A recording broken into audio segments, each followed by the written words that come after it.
Hello friends, అందరికీ నమస్కారం. నేను మణి. మీకోసం బ్రౌన్ రైస్ని ఈజీగా కుక్ చేసుకోవటం ఎలాగో చూపించబోతున్నాను. ఈ పద్ధతిలో రైస్ పువ్వులాగా ఉడికి ఎన్ని గంటలైనా మెత్తగా ఉంటుంది. ఎంతో మందికి ఉపయోగపడే ఈ రెసిపీ ఎలా చేయాలో చూద్దామా? ముందుగా ఒక గ్లాస్ బ్రౌన్ రైస్ లేదా ఒక పట్టు బియ్యం లేదా ముడి బియ్యం ఈ విధంగా కొంచెం బ్రౌన్గా ఉంటుంది. వీటిని ఒక గిన్నెలోకి వేసుకుని ఒకసారి కడిగి కొన్ని నీళ్లు పోసుకుని 2 గంటల పాటు నానబెట్టుకోవాలి. ఇలా 2 గంటలు నానిన రైస్ని స్ట్రెయిన్ చేసుకుని వాటర్ని తీసివేయాలి.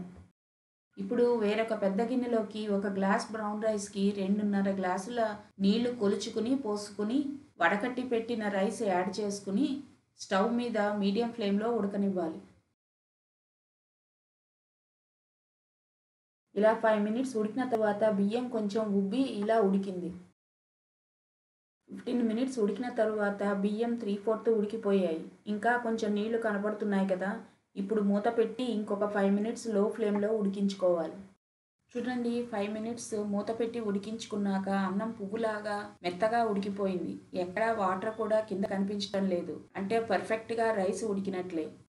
అంతేనండి, స్టవ్ ఆపి మూత పెట్టుకుంటే లంచ్ బాక్స్లోకైనా ఫ్రైడ్ రైస్ పులావ్లోకైనా పర్ఫెక్ట్గా పొడపడలాడుతూ ఎన్ని గంటలైనా మెత్తగా ఉంటుంది.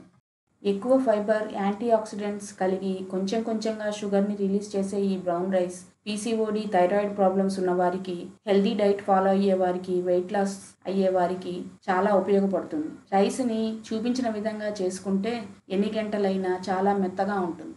ఇంకొక సింపుల్ అండ్ హెల్దీ రెసిపీతో కలుస్తాను. Thanks for watching.